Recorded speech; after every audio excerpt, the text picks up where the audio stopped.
संपर्क करें modern technique enterprises 87 third floor Navyug market.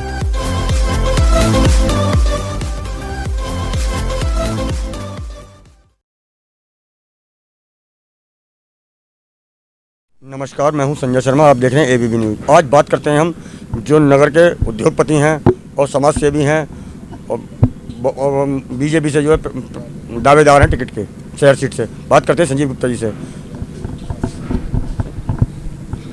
Sanjeev Gupta ji, आपका एबीपी न्यूज़ में बहुत बहुत स्वागत। आपने समय दिया। मैं ये पूछना चाहता हूँ, आपने समाज सेवा करते हुए इतने दिन समाज सेवा करते हुए गए और बढ़ चढ़ कर आप हिस्सा लेते हो हर चीज़ में।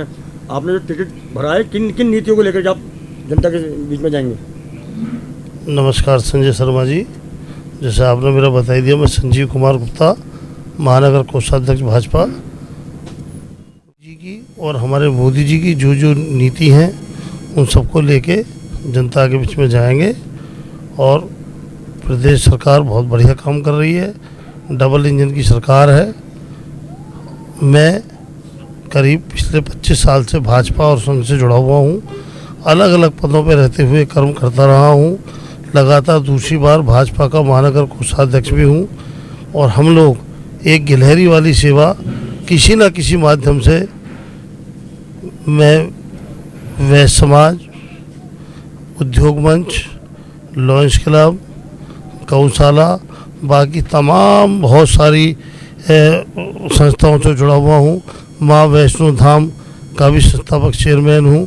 माता रानी के आशीर्वाद से जो भी छोटी मोटी सेवा हो पाती है मैं करता हूँ।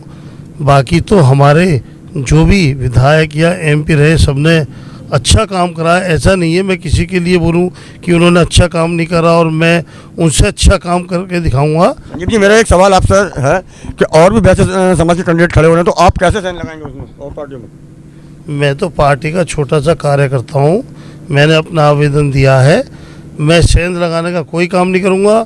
अगर पार्टी चाहेगी और मुझे टिकट देगी तो मजबूती से चुनाव लड़ूंगा और माता रानी का आशीर्वाद रहा तो जीत के दिखाऊंगा।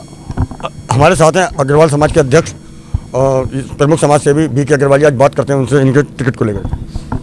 अग्रवाल जी, बहुत बहुत स्वागत आपका एबीपी न्यूज़ में। जी जी। जैसा कि और कैंडिडेट भी टिकट मांग रहे हैं वैसे समाज से, तो संजीव अग्रवाल जी की कितनी भागीदारी रहेगी, कितनी दावेदारी रहेगी और उनके साथ वैसे समाज की? वैसे तो वैसे समाज अपने आप में एक सेवा के लिए बना हुआ है।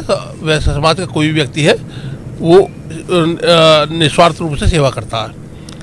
लेकिन यदि तुलनात्मक रूप से देखा जाए तो संजीव गुप्ता और उनका परिवार शुरू से ही समाज सेवा में निस्वार्थ रूप से जुड़ा हुआ है और इन्होंने बहुत उच्च स्तर पर लोगों की सेवा की है। सभी सामाजिक प्रकल्पों से जुड़े हुए हैं और इसलिए समाज इनको खुद ही एक बार ये पार्टी टिकट दे दे तो इनको किसी के पास जाने की जरूरत नहीं पड़ेगी। जनता खुद इनको चुनकर इनके घर पे भेजेगी। जैसा कि आपने सुना होगा कि और वैसे समाज के खड़े हो रहे हैं, तो वो भी तो अपने आप में जीत का दावे कर रहे हैं, तो इस बारे में क्या कहना चाहते हैं आप?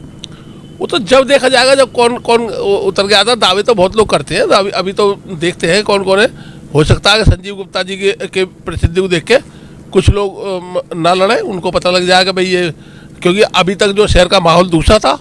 अब अगर संजीव गुप्ता को टिकट देते हैं तो मुझे उम्मीद है कि काफ़ी लोग जो वैसे समाज के हैं, जो दूसरी पार्टियों के हैं, अपनी पार्टी बीजेपी में तो कोई मतलब ही नहीं है, तो दूसरी पार्टी के हो सकता है कि वो सरेंडर करते हैं।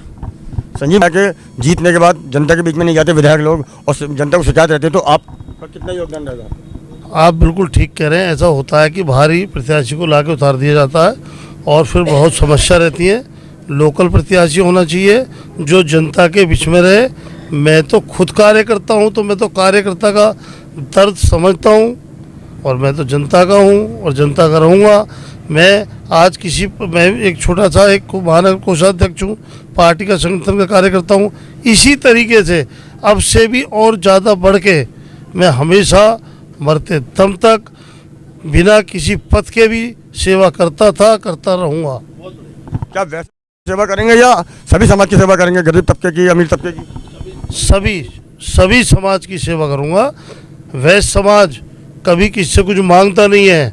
वैश्य समाज ने हमेशा देने का काम करा है, और हम तो जो गिलहरी वाली सेवा वो करते ही रहेंगे, और वैश्य समाज कभी आपको भीख मांगता हुआ नहीं मिलेगा।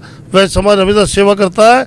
जितनी धर्मशाला, प्याऊ, हॉस्पिटल जो भी है सब वैश्यों ने ही मैक्सिमम बनवाए हुए हैं, और हम लोग सेवा करते हैं, करते रहेंगे।